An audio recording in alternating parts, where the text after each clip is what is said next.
क्या आपने कभी एक नन्ही सी चींटी को उसका भोजन लेकर घर की ओर जाते हुए देखा है? उसे भले ही कितनी भी बाधाएं और अवरोध क्यों ना मिले, लेकिन वो धीरे धीरे ही सही अपने लक्ष्य तक पहुंच ही जाती है। निष्कर्ष ये है कि हमारे जीवन में भी अधिकतर समस्याएं शारीरिक नहीं, मानसिक होती हैं, लेकिन हम उन समस्याओं के सामने हार मान लेते हैं। बिल्कुल सही कहा प्रीति। लेकिन यदि हम भी उस नन्ही सी चींटी की तरह दृढ़ निश्चय कर लें कि भले ही मार्ग में कितने भी बड़े अवरोध, कितनी ही चुनौतियां क्यों ना आए, हम उनके सामने पराजय स्वीकार नहीं करेंगे, तो हमारी मानसिक दुर्बलता हम पर हावी नहीं होगी और हम बड़ी से बड़ी चुनौती को ललकार सकते हैं। हमें ये याद रखना होगा कि हमारे लक्ष्य तक पहुंचने में सबसे बड़ी रुकावट हमारी नकारात्मक सोच होती है। इसलिए हमेशा अपना आत्मविश्वास बनाए रखें और सकारात्मक रहें। हेलो इंडिया, मैं हूं पराक्रम सिंह शेखावत। हेलो इंडिया, मैं हूं प्रीति।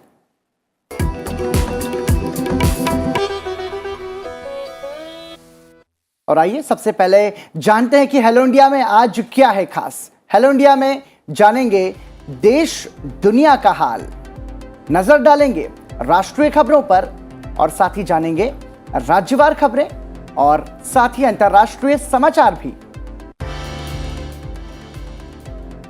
आपको बताएंगे आज की गतिविधियों के बारे में।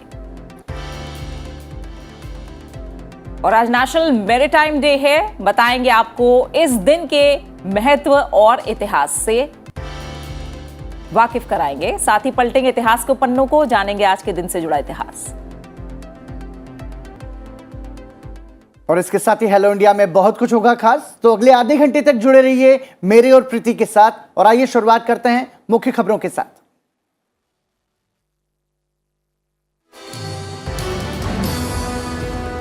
लोकसभा में आज पेश होगा the weapons of mass destruction and the air delivery system prohibition of unlawful activities amendment bill 2022। विधेयक के जरिए साल 2005 में आए अधिनियम में लाया जाएगा संशोधन। संविधान अनुसूचित जाति और अनुसूचित जनजाति आदेश संशोधन विधेयक 2022 पर चर्चा जारी है। नियम 193 के तहत लोकसभा में आज यूक्रेन की स्थिति पर भी चर्चा होगी।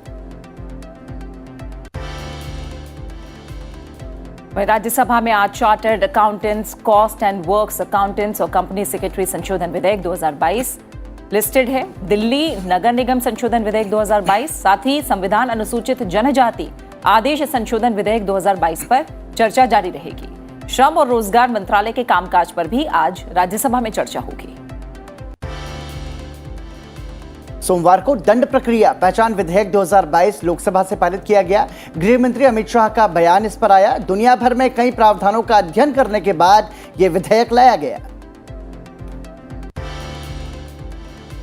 असम, केरल, नागालैंड के 6 नए सदस्यों ने राज्यसभा की सदस्यता की शपथ ली। शपथ ग्रहण करने वालों में असम से बीजेपी के Pavitra Margherita, United People's Party Liberal के रंगवरा नाडजारी, केरल से कांग्रेस की जेबी मार्थेर-हीशम, सीपीआई के संतोष कुमार और सीपीएम के ए रहीम शामिल थे।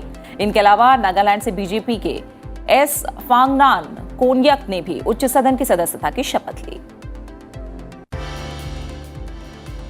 ईंधन की कीमतों में वृद्धि के मुद्दे पर विपक्ष के विरोध के कारण सोमवार को बाधित रही राज्यसभा की कार्यवाही। गतिरोध को लेकर सरकार ने नाराजगी जताई। केंद्रीय मंत्री भूपेंद्र यादव ने कहा कि वरिष्ठ नेताओं को सुनने की संसदीय परंपरा को सभी को मिलकर आगे बढ़ाना चाहिए।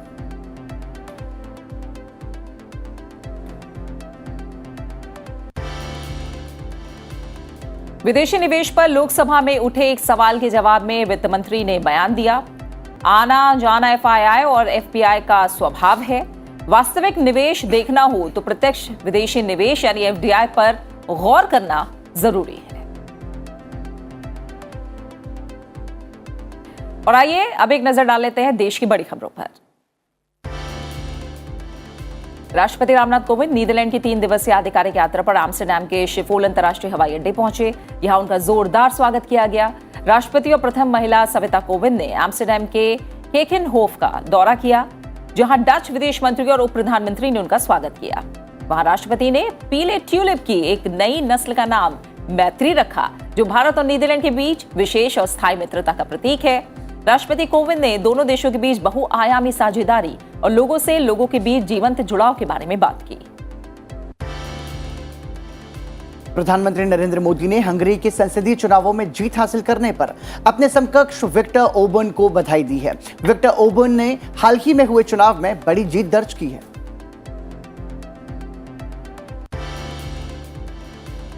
केंद्रीय मंत्री अनुराग सिंह ठाकुर ने दिल्ली में सूचना और प्रसारण मंत्रालय के ब्रॉडकास्ट सेवा पोर्टल का शुभारंभ किया। उन्होंने कहा कि मीडिया और मनोरंजन क्षेत्र लगातार आगे बढ़ रहा है। ये 25 अरब अमेरिकी डॉलर का उद्योग है जो अगले 2 साल में बढ़कर 30 अरब अमेरिकी डॉलर हो जाएगा। केंद्रीय मंत्री अश्विनी वैष्णव ने साइबर अपराध से निपटने के लिए कानूनी ढांचे में बदलाव की जरूरत पर बल दिया। सीबीआई की ओर से साइबर अपराध जांच और डिजिटल फोरेंसिक विषय पर आयोजित राष्ट्रीय सम्मेलन को संबोधित करते हुए उन्होंने कहा कि पिछले कुछ वर्षों में प्रौद्योगिकी में आए बदलाव से लोगों के जीवन में घुसपैठ बढ़ गई है। सरकार ने भारतीय विदेश सेवा के अधिकारी विनय मोहन क्वात्रा को नया विदेश सचिव नियुक्त किया है। वो वर्तमान में नेपाल में भारत के राजदूत के रूप में कार्यरत हैं। साथ ही हर्षवर्धन श्रृंगला की जगह वो लेंगे जो इस महीने के अंत में रिटायर हो रहे हैं। करीब 2 साल बाद देश में कोरोना के दैनिक मामले 1000 से कम हैं। सक्रिय मामले घटकर 13000 से नीचे आ गए हैं। कोविड संक्रमण से होने वाली मौत भी कमी आई है। और आइए अब नजर डालते हैं NAWS यानी कि देश के चारों कोनों से आ रही राज्यवार सुर्खियों पर। मध्य प्रदेश के युवाओं को रोजगार सुलभ कराने के लिए सरकार बड़ा कदम उठा रही है। सरकार की कोशिश है कि ज्यादा से ज्यादा युवाओं को रोजगार मिले। आंध्र प्रदेश के मुख्यमंत्री वाईएस जगनमोहन रेड्डी आज दिल्ली के दौरे पर हैं। इस दौरान वो विभिन्न मुद्दों पर चर्चा करने के लिए प्रधानमंत्री नरेंद्र मोदी से मुलाकात भी करेंगे। राष्ट्रीय स्वयंसेवक संघ की उत्तराखंड में आज से राष्ट्रीय चिंतन बैठक होने जा रही है। इस बैठक में सरसंघचालक डॉक्टर मोहन भागवत और सरकार्यवाह दत्तात्रेय होसबोले के साथ सभी सरकार्यवाह शिरकत करेंगे। देश भर से चयनित प्रमुख पदाधिकारी, प्रचारक और कार्यकर्ता इसमें शामिल होंगे। यह बैठक 11 अप्रैल तक उत्तराखंड के हरिद्वार में आयोजित होगी। केंद्रीय महिला और बाल विकास मंत्री स्मृति ईरानी ने सोमवार को बेंगलुरु में हितधारकों के साथ मंत्रालय की योजनाओं पर क्षेत्रीय सम्मेलन की अध्यक्षता की। उन्होंने कहा कि केंद्र सरकार विदेशों में रहने वाली भारतीय महिलाओं की सुरक्षा जरूरतों को पूरा करने के उद्देश्य से पहले से चिन्हित 10 देशों से इतर वन स्टॉप सेंटर स्थापित करने के लिए तैयार है। उन्होंने ये भी कहा कि देश भर में 300 और OSC खोले जाएंगे। वन स्टॉप सेंटर महिलाओं के खिलाफ हिंसा के मामलों से निपटते हैं। नागालैंड के पूर्व मुख्यमंत्री SC जमीर ने दिल्ली में प्रधानमंत्री नरेंद्र मोदी से मुलाकात की। प्रधानमंत्री ने SC जमीर के साथ विभिन्न समसामयिक मुद्दों पर बातचीत की।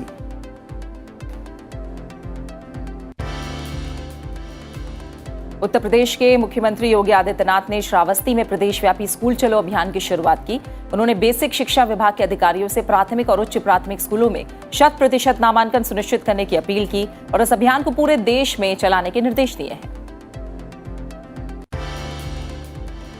नेपाल की संसदीय समिति के विधायकों और समन्वयकों ने उत्तराखंड के मुख्यमंत्री पुष्कर सिंह धामी से मुलाकात की।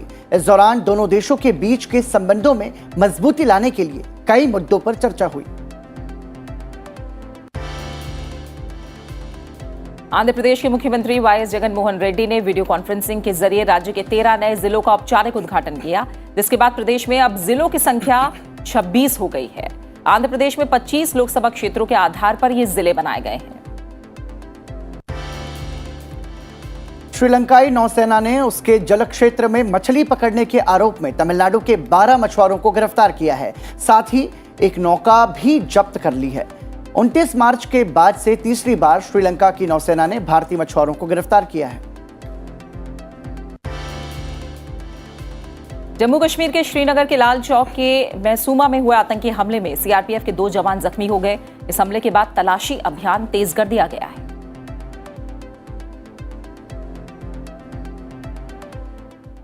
और देश और राज्यों के बाद आइए अब एक नजर डाल लेते हैं दुनिया भर की कुछ बड़ी खबरों पर। श्रीलंका में जारी राजनीतिक और अर्थव्यवस्था संकट के बीच राष्ट्रपति गोटाबाया ने सोमवार को देश के लिए 4 नए मंत्रियों के हाथ में विभिन्न पदों की कमान सौंप दी है। सोमवार को 36 घंटे का लगा कर्फ्यू भी हटा लिया गया, लेकिन देश में अब भी इमरजेंसी के हालात हैं। श्रीलंका अपने सबसे खराब आर्थिक संकट से जूझ रहा है और लोग राजधानी कोलंबो समेत अलग अलग शहरों में सरकार की नीतियों के खिलाफ प्रदर्शन कर रहे हैं। राष्ट्रपति गोटाबाया राजपक्षे ने अपने भाई और वित्त मंत्री बासिल राजपक्षे को बर्खास्त कर दिया। साथ ही केंद्रीय बैंक के गवर्नर अजीत निवाड काबराल ने भी अपने पद से इस्तीफा दे दिया है। आर्थिक संकट से उत्पन्न कठिनाइयों की वजह से बढ़ते जनाक्रोश से निपटने के लिए राष्ट्रपति ने सभी विपक्षी दलों को एकता कैबिनेट में शामिल होने का न्योता दिया है, लेकिन उन्होंने ये आमंत्रण ठुकरा दिया। श्रीलंका में इसको लेकर के विरोध प्रदर्शन जारी है।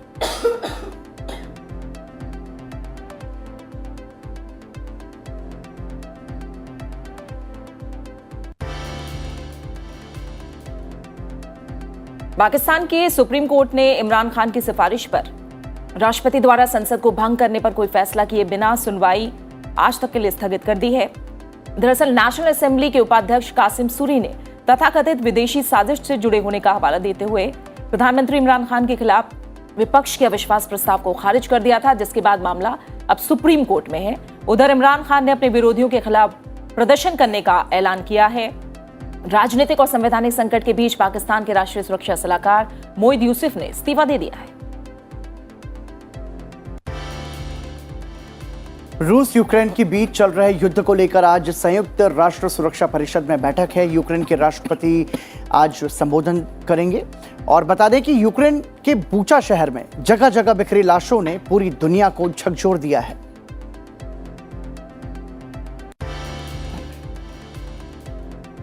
संयुक्त राष्ट्र के inter government panel on climate change के वैज्ञानिकों ने 2030 तक पृथ्वी को बचाने के लिए चेतावनियों से भरी कार्य योजना जारी की है और साफ कहा है कि हमें अभी ये सुधार करने होंगे। 2030 तक अगर हम कार्बन के स्तर में कमी नहीं ला सके तो इस सदी के अंत तक पृथ्वी को बेहद गर्म होने से हम नहीं रोक सकेंगे। न्यूयॉर्क में रहने वाली भारतीय अमेरिकी गायक फाल्गुनी शाह को अ कलरफुल वर्ल्ड के लिए सर्वश्रेष्ठ बाल एल्बम श्रेणी में ग्रैमी पुरस्कार से सम्मानित किया गया है। फाल्गुनी शाह को फालू नाम से भी पहचाना जाता है। प्रधानमंत्री नरेंद्र मोदी ने ग्रैमी अवार्ड जीतने पर रिकी केस को बधाई दी है। प्रधानमंत्री मोदी ने दोनों संगीतकारों को ट्वीट में इस उल्लेखनीय उपलब्धि के लिए बधाई दी और उनके भविष्य के प्रयासों के लिए शुभकामनाएं दी।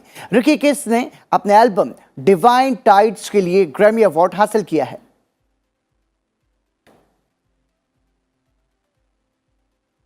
इन तमाम बड़ी खबरों के बाद आइए अब एक नजर डाल लेते हैं आज की गतिविधियों पर। लोकसभा अध्यक्ष ओम बिरला महाराष्ट्र विधानमंडल के सदस्यों के लिए ओरिएंटल प्रोग्राम का उद्घाटन करेंगे। यह कार्यक्रम संसद पुस्तकालय भवन मुख्य व्याख्यान कक्ष में सुबह 9:15 बजे शुरू होगा। इसके अलावा राज्यसभा की वाणिज्य संबंधी स्थायी समिति, स्वास्थ्य और परिवार कल्याण पर स्थायी समिति और हाउस कमेटी की बैठक भी आज संसद भवन परिसर में आयोजित होगी। साथ ही लोकसभा की व्यापार सलाहकार समिति, वित्त समिति, लाभ के पद पर संयुक्त समिति, याचिका, इसको लेकर के आज बैठक संसद भवन परिसर में आयोजित होगी। और साथ ही खाद्य, उपभोक्ता मामले और सार्वजनिक वितरण, सार्वजनिक उपक्रम संबंधी समिति की बैठक भी संसद भवन परिसर में आज होनी है। इसके साथ ग्रामीण विकास और पंचायती राज समिति, सबऑर्डिनेट लेजिस्लेशन कमेटी और जल संसाधन समिति की बैठक भी आज संसद भवन परिसर में आयोजित होगी। और पराक्रम, हम यानी हमारा देश यानी भारत अपनी आज़ादी के 75 साल मना रहा है और देश के अलग अलग कोनों में अलग अलग तरीके से आज़ादी का ये उत्सव मनाया जा रहा है।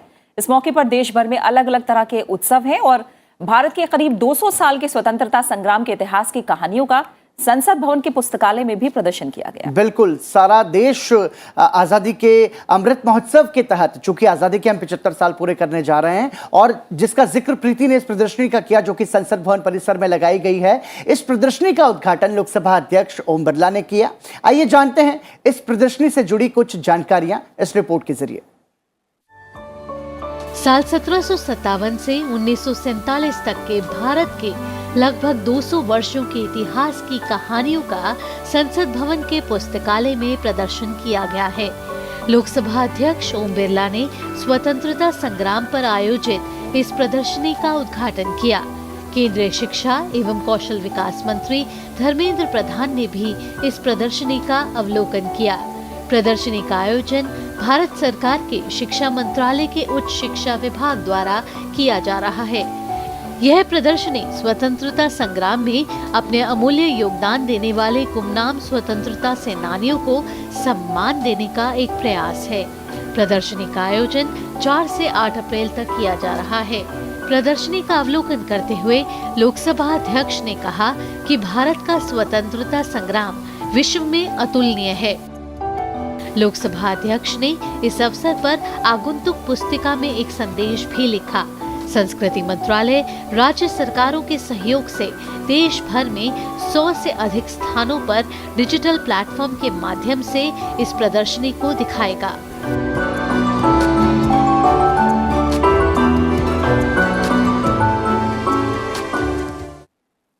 और आइए अब बात करते हैं आज के खास दिन की। आज राष्ट्रीय समुद्री दिवस यानी कि नेशनल मैरीटाइम डे है। इस अवसर पर राष्ट्रीय समुद्री दिवस पर प्रधानमंत्री नरेंद्र मोदी ने ट्वीट कर कहा कि आज इस दिवस पर अपने गौरवशाली समुद्री इतिहास को हम याद करते हैं और भारत के आर्थिक विकास के लिए समुद्री क्षेत्र के महत्व पर प्रकाश डालते हैं। पिछले 8 वर्षों में हमारे समुद्री क्षेत्र ने नई ऊंचाइयों को छुआ है और व्यापार और वाणिज्यिक गतिविधियों को बढ़ाया और इसको बढ़ावा देने में योगदान दिया है।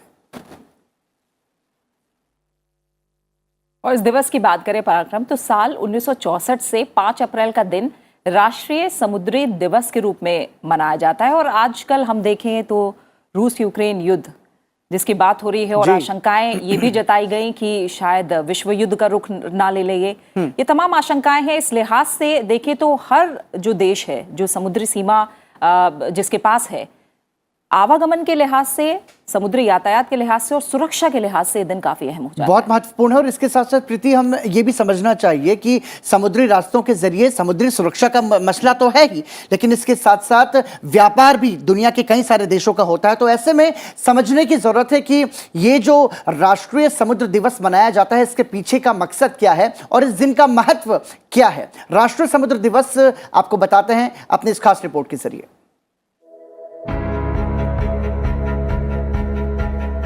प्राचीन काल में आवागमन और अंतर्राष्ट्रीय व्यापार समुद्र के माध्यम से ही संभव था। पहला भारतीय समुद्री जहाज मुंबई से ब्रिटेन की यात्रा पर 5 अप्रैल 1919 को निकला था। इसका नाम था SS लॉयल्टी। इस जहाज का मालिकाना हक भारतीय company Scindia steam navigation company limited के पास था। 5 अप्रैल को ही भारतीय समुद्री दिवस के रूप में वर्ष 1964 से मनाया जाने लगा है। इस दिवस पर अंतर महाद्वीपीय वाणिज्य और वैश्विक अर्थव्यवस्था के प्रति जागरूकता फैलाने और भारतीय जहाजरानी उद्योग की देश की अर्थव्यवस्था में भूमिका से अवगत कराया जाता है। इसी दिन भारतीय समुद्री क्षेत्र में उत्कृष्ट योगदान देने वालों को वरुण पुरस्कार से सम्मानित किया जाता है। फिलहाल रुकेंगे एक छोटे से ब्रेक के लिए और ब्रेक पर जाते जाते आपको ले चलते हैं जम्मू कश्मीर के बडगाम जिले में, जहां 242 बीएसएफ जवानों की पासिंग आउट परेड हुई। कार्यक्रम के दौरान जवानों ने न सिर्फ अपने कौशल का प्रदर्शन किया बल्कि कलाकारों के जरिए सांस्कृतिक प्रस्तुतियां भी दी हैं। तो आप आनंद लीजिए इस लम्हे का और ब्रेक के बाद आपको बताएंगे आज के दिन से जुड़ा इतिहास।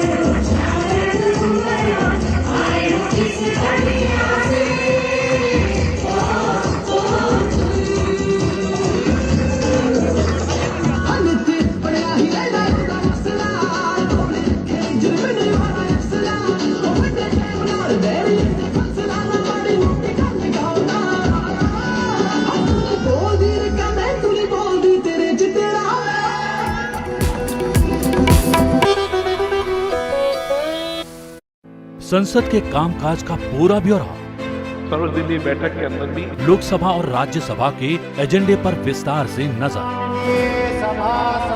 संसदीय समितियों की रिपोर्ट्स, प्रश्नकाल के सवाल, राष्ट्र से क्या विधेयकों के मायने, चर्चा के मुद्दे, सत्ता पक्ष और विपक्ष की रणनीति का हर अपडेट देखिए संसद में आप। संसद के कामकाज का पूरा ब्यौरा, सर्वदलीय बैठक के अंदर भी लोकसभा और राज्यसभा के एजेंडे पर विस्तार से नजर, संसदीय समितियों की रिपोर्ट्स, प्रश्नकाल के सवाल, राष्ट्र से क्या वास्तव सिक्योरिटी, विधेयकों के मायने, चर्चा के मुद्दे, सत्ता पक्ष और विपक्ष की रणनीति का हर अपडेट देखिए संसद में आप।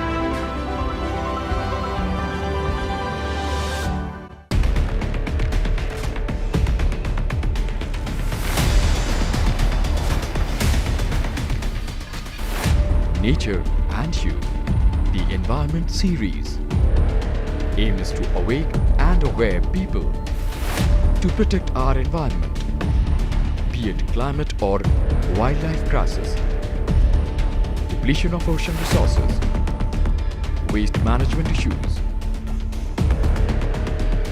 Only on Sansad TV.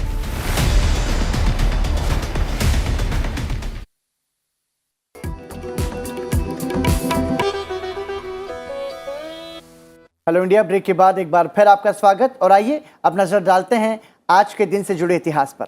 आइए पलटते हैं इतिहास के पन्नों को और देखते हैं 5 अप्रैल के नाम क्या बड़ी घटनाएं इतिहास के पन्नों में दर्ज हैं।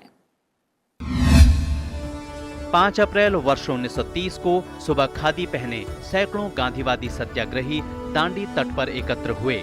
इनमें सरोजनी नायडू, डॉक्टर सुमंत, अब्बास तैयब जी, मिट्ठू बेन पेटिट समेत कई स्वतंत्रता सेनानी शामिल थे। 12 मार्च को महात्मा गांधी के नेतृत्व में अहमदाबाद के साबरमती आश्रम से दांडी मार्च शुरू हुआ था। यह भारतीय स्वतंत्रता आंदोलन का एक महत्वपूर्ण पड़ाव था। यह कर प्रतिरोध और औपनिवेशिक भारत में ब्रिटिश नमक एकाधिकार के खिलाफ अहिंसक विरोध प्रदर्शन था। इस आंदोलन की सबसे बड़ी वजह अंग्रेजों द्वारा नमक उत्पादन और विक्रय के ऊपर बड़ी मात्रा में कर लगाना था।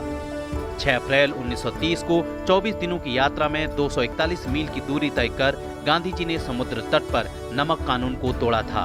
इसके बाद अंग्रेजी सरकार ने गांधी जी को गिरफ्तार कर लिया था। और आइए, ये तो इतिहास की बात हो गई प्रीति, लेकिन अब एक खास खबर जो कि आपके साथ साथ हमारे साथ साथ दर्शकों की भी सुबह को वो खुशनुमा बनाएगी। ये खबर निश्चित रूप से, क्योंकि सुबह सुबह गौरैया की चहचहाट सुनकर दिन की शुरुआत करने का आनंद ही कुछ और होता है। और पराक्रम, मैं इसको महसूस भी कर सकती हूँ क्योंकि मेरे घर के आसपास गौरैया आती हैं और मैं तो अपने आप को खुशकिस्मत समझूंगी कि आज जब गौरैया गायब हो रही हैं, हमारे पास गौरैया हमें देखने को मिलती हैं सुबह सुबह। जाहिर तौर पर उनकी चहचहाट के साथ दिन की शुरुआत बहुत अच्छी होती है और हम उनके दाने और पानी का भी इंतजाम करके आते हैं। ये तो बहुत अच्छी बात है प्रीति। मुझे लगता है हम सभी को ये ध्यान रखना चाहिए। गर्मियों की भी शुरुआत हो रही है, लेकिन अब हम ये देख रहे हैं कि लगातार गौरैया की जो संख्या है वो कम होती जा रही है। इसी को ध्यान में रखते हुए कानपुर में इनके संरक्षण के लिए एक खास पहल शुरू की गई है। क्या है ये खास पहल, आइए देखते हैं इस रिपोर्ट के जरिए। गौरैया जो अमूमन हर घर के आंगन में चहका करती थी, बीते कुछ वर्षों में इनकी संख्या में तेजी से कमी आई है। घर घर की चिड़िया गौरैया आज अपने अस्तित्व के लिए संघर्ष कर रही है। वृक्षों के कटान से भी गौरैया की संख्या में तेजी से कमी आई है। आधुनिक बनावट वाले मकानों में तो गौरैया को अब घोंसले बनाने तक की जगह नहीं मिलती।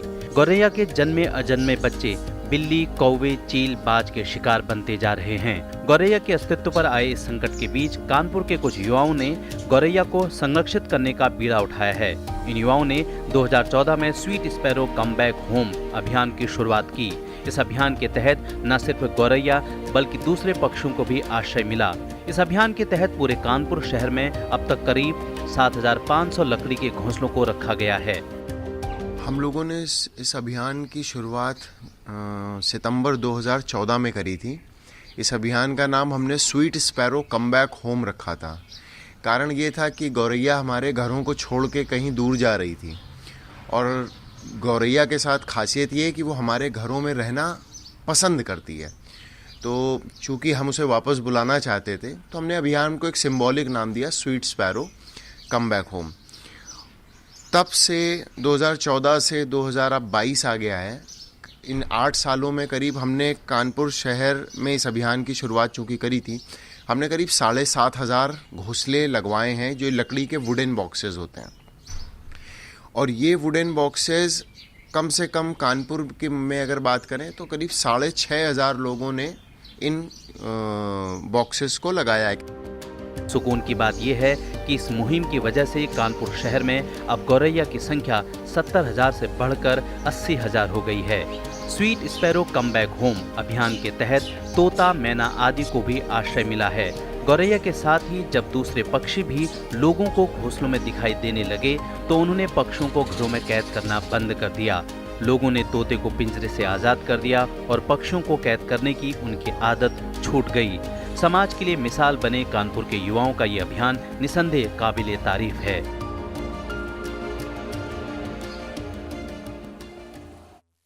और आज पूर्व उप प्रधानमंत्री बाबू जगजीवन राम की जयंती पर प्रधानमंत्री नरेंद्र मोदी ने उन्हें याद किया और श्रद्धांजलि अर्पित की। प्रधानमंत्री ने ट्वीट करके कहा कि बाबू जगजीवन राम हमारे देश में उनका जो उल्लेखनीय योगदान है वो हम कभी नहीं भूलेंगे। साथ ही उन्होंने कहा कि चाहे स्वतंत्रता आंदोलन के दौरान हो या आज़ादी के बाद, बाबू जगजीवन राम के उल्लेखनीय प्रयासों को सारा देश याद रखेगा। इसी के साथ पूर्व उप प्रधानमंत्री बाबू जगजीवन राम की जयंती को समता दिवस के रूप में मनाया जाता है। उनकी जयंती के मौके पर लोकसभा अध्यक्ष ओम बिरला ने भी उन्हें याद किया।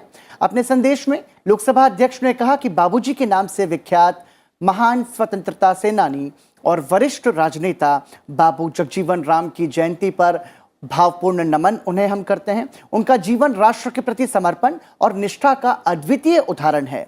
गरीब, किसान और वंचित वर्ग के लिए उत्थान के लिए उनका योगदान सदा अविस्मरणीय रहेगा। और आइए अब एक नजर डालते हैं संसद टीवी पर आज प्रसारित होने वाले कार्यक्रमों पर।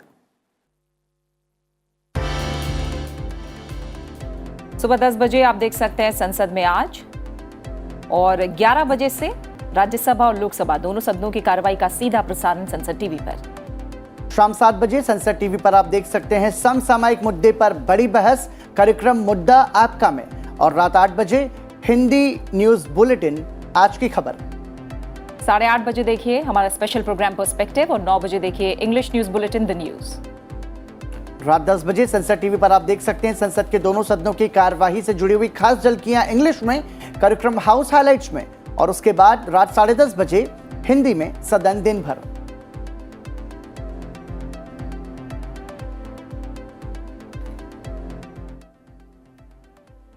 आज ही के दिन 5 अप्रैल 2016 में प्रधानमंत्री नरेंद्र मोदी ने स्टैंड अप इंडिया योजना को लॉन्च किया था।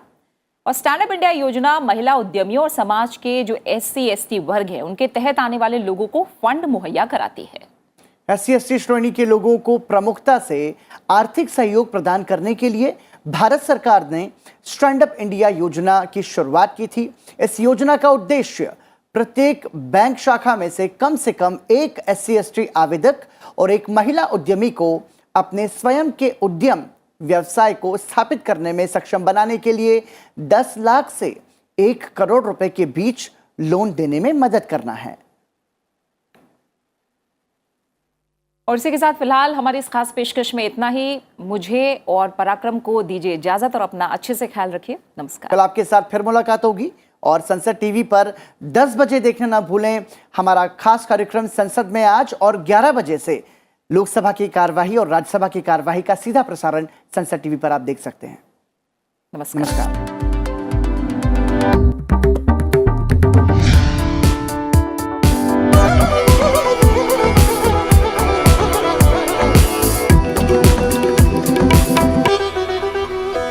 I appeal to all of you. मामले में महत्वपूर्ण